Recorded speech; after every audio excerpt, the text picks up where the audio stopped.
নামাজের পড়েছে কান্না কণ্ঠে বলতে, ও মায়ার পয়গম্বর, ও মায়ার পয়গম্বর, আমার আব্বা জান আজকে সকালে দুনিয়ার থেকে বিদায় হয়ে গিয়েছে। আল্লাহর পয়গম্বর ডাকতে বলে, আব্দুল্লাহ তুমি কি এই জন্য কাঁদছো? তোমার আব্বার জন্য? কয় না না না, আমার আব্বা দুনিয়ার থেকে চলে গেছে এই জন্য আমার আব্বার জন্য কান্দি না। ও মায়ার পয়গম্বর, আমার ভয় হয়, আমার আব্বা একজন মুনাফিক ছিলেন। মুনাফিক, শুধু মুনাফিক ছিলেন না, আমার আব্বা একজন মুনাফিকদের লিডার ছিলেন। কি ছিলেন? মুনাফিকদের লিডার আছে না নাই?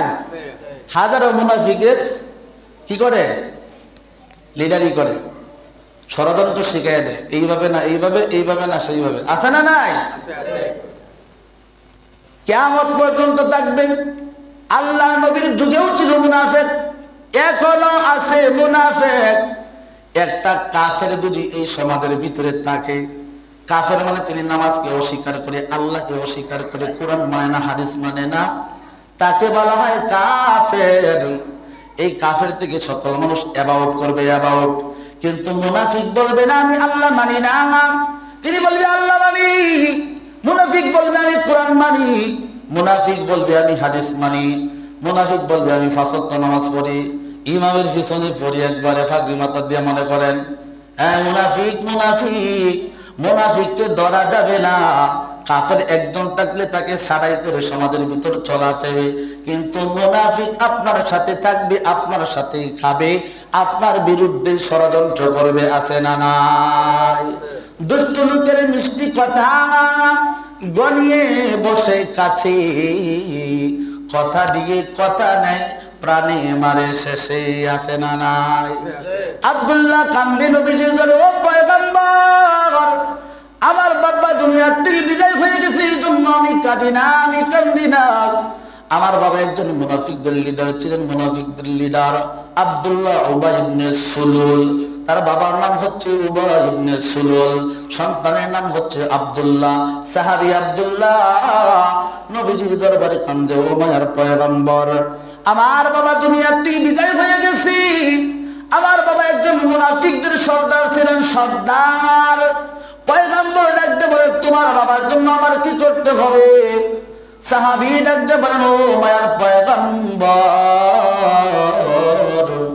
আমার মনের আশা, আমার মনের তামান্না, আমার বাবার জানাজার নামাজটা যদি আপনি পড়ায়া দেন, তাহলে আমার আল্লাহ আমার আব্বাকে ক্ষমাও করে দিতে পারে। বলেন সুবহানাল্লাহ। আব্দুল্লাহ উবাই ইবনে সুলুল নবীজির পিছনে নামাজ পড়েছেন, নবীজির সাথে খানা খেয়েছেন, নবীজির সাথে চলাফেরা করেছেন। আবার নবীর দরবার থেকে গিয়ে আবার কাফেরদের কাছে গিয়ে বলেছে, মুহাম্মদ এইটা বলেছে, এইটা বলেছে। মুহাম্মদকে দুনিয়া থেকে বিদায় করে দেওয়ার জন্য এই আব্দুল্লাহ উবাই ইবনে সুলুল হাজারো ষড়যন্ত্র করেছে। বলেন না নাউযুবিল্লাহ, নাউযুবিল্লাহ। আল্লাহর পয়গম্বরকে দুনিয়া থেকে বিদায় করে দেওয়ার জন্য আব্দুল্লাহ উবাই ইবনে সুলুল ষড়যন্ত্র করেছে, ষড়যন্ত্র। কিন্তু নবীর সাথে খানা খাইছে, নবীর পিছনে নামাজ পড়ছে। আব্দুল্লাহ ডাকতে বলে, ও মায়ের পয়গম্বর, আরেকটা আবদার। আমি কি জন্য কাঁদতেছি গো মায়ের পয়গম্বর? আমার আব্বা তো দুনিয়াতে বিদায় হয়ে গিয়েছে, আর আসবে না। 1 নাম্বার, আপনি আমার আব্বার জানাজার নামাজটা পড়াইয়া দিবেন। 2 নাম্বারে হচ্ছে আপনার শরীরের একটা জুব্বা মোবারক দিয়া আমার বাবার কাফনটা সরাইয়া আপনার মুখের লালা মোবারক আমার বাবার মুখে দিয়া দিবেন। বলেন সুবহানাল্লাহ। দাবি কয়টা? কয়টা দাবি? হচ্ছে 3টা। 1 নাম্বার হচ্ছে আমার বাবার জানাজার নামাজ আপনি পড়াবেন। কে পড়াবে? পয়গম্বর। আল্লাহর পরে যার স্থান, কার স্থান? আল্লাহর পরে যার স্থান। যদি হ্যাঁ করলে হালাল হয়ে যায়, যদি না বললে আল্লাহর পক্ষ থেকে হারাম হয়ে যায়, না হয়ে যায়। তিনি হচ্ছেন মুহাম্মদুর রাসূলুল্লাহ সাল্লাল্লাহু আলাইহি ওয়াসাল্লাম। তিনি জানাজার নামাজ পড়াইবেন, এরকম জানাজার মাঠে পয়গম্বর চলে গেলেন। হাজারো কাফেরের ঢল, হাজারো এইরকম মুশরিকদের ঢল নেমেছে।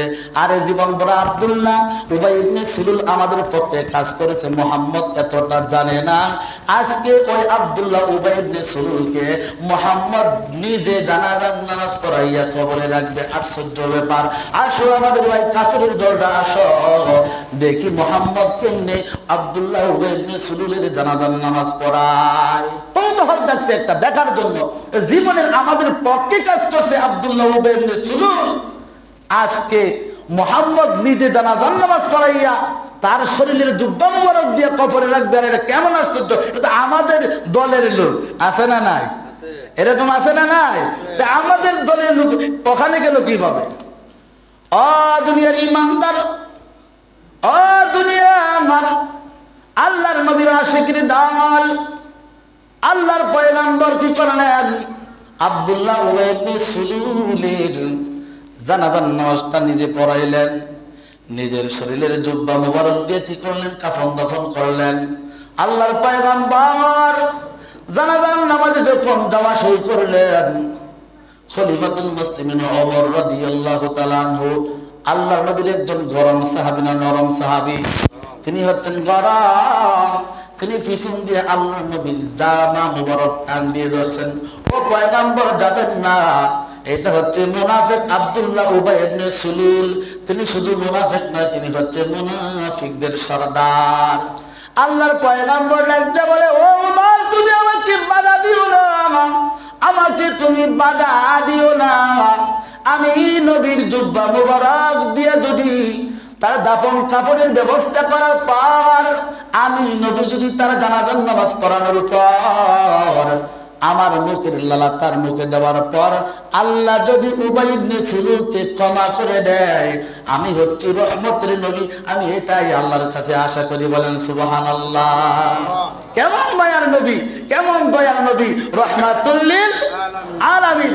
প্রকাশ্য একজন মুনাফিক নবীজির বিরুদ্ধে মৃত্যুর আগ পর্যন্ত ষড়যন্ত্র করেছেন মুহাম্মদ সাল্লাল্লাহু আলাইহি ওয়াসাল্লামকে দুনিয়ার থেকে কিভাবে বিদায় করে দেওয়া যায়।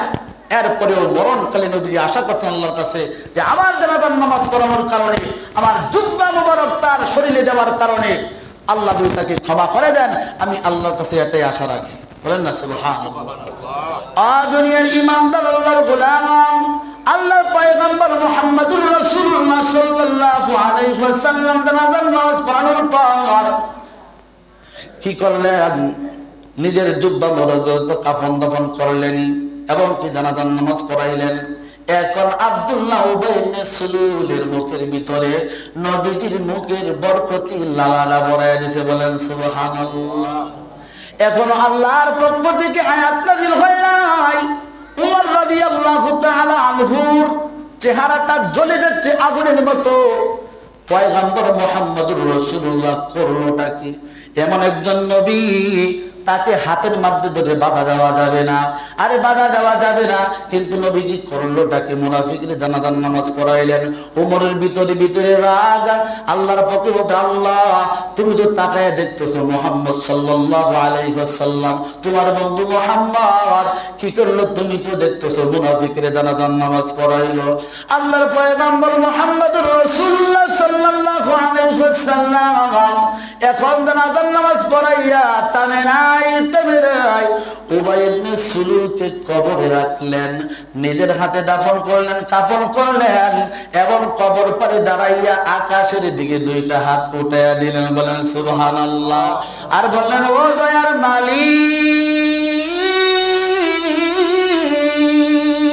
আল্লাহু আকবার, আমার আব্দুল্লাহ উবাই ইবনে সুলুলকে তুমি ক্ষমা করে দাও। এই কথা বলার সঙ্গে সঙ্গে আমার আল্লাহ আরশে আজিম থেকে সহ্য করে নাই উমরের মতের উপর। উমর যে বললেন ও পয়গম্বর যাওয়া যাবে না, যাওয়া যাবে না। উমরের কথাটা আল্লাহর উপরে এত পছন্দ হয়েছে, পছন্দ হইয়া উমরের সিদ্ধান্তের উপরে আমার আল্লাহ কোরআনের আয়াত নাজিল করে দিয়েছে। বলেন সুবহানাল্লাহ। লাউ ইস্তাগফিরুনা ৭০ মাররাতান, ও পয়গম্বর হাত নামান, হাত নামান, হাত নামান। একবার না, দুইবার না, তিনবার না, ৭০ বার যদি আব্দুল্লাহ উবাই ইবনে সুলুলের জন্য আপনি মুহাম্মদ সাল্লাল্লাহু আলাইহি ওয়াসাল্লাম দোয়া করেন, একটা দোয়াও আমি আল্লাহ আব্দুল্লাহ উবাই ইবনে এই মুনাফিকের জন্য আপনার দোয়া আমি আল্লাহ কবুল করব না। বলেন না সুবহানাল্লাহ, বলেন আল্লাহু আকবার। আজকে নবী দোয়া করার পরেও, নবীজি দাফন কাফন করার পরেও, মুখের লালা মুবারক তার মুখে দেওয়ার পরেও, নিজের জুব্বা মুবারক দিয়া এরকম শরীরে কাফন চড়ানোর পরেও, দোয়া করার পরেও আল্লাহ বলছেন আয়াত নাজিল করে, ও পয়গম্বর একবার না ৭০ বার যদি তার পক্ষে দোয়া করেন তাহলে আমি আল্লাহ আপনার দোয়া কবুল করব না। বলেন না সুবহানাল্লাহ। তাহলে বুঝলেন কি মুনাফিক কত বড় কঠিন জিনিস, আছে না নাই? আজকে ঘরে ঘরে ঘরে ঘরে চিপায় চাপায় প্রত্যেকটা জায়গায় মুনাফিকে ভরপুর হয়ে গেছে। কথা বলেন ঠিক কিনা? চেহারার দিকে একটা, অন্তরে আরেকটা, অন্তরে একটা, মুখে একটা, বইয়ের সাথে একটা, ছেলের সাথে আরেকটা, ছেলের সাথে একটা, নেতার সাথে আরেকটা, নেতার সাথে একটা, নেত্রীর সাথে আরেকটা।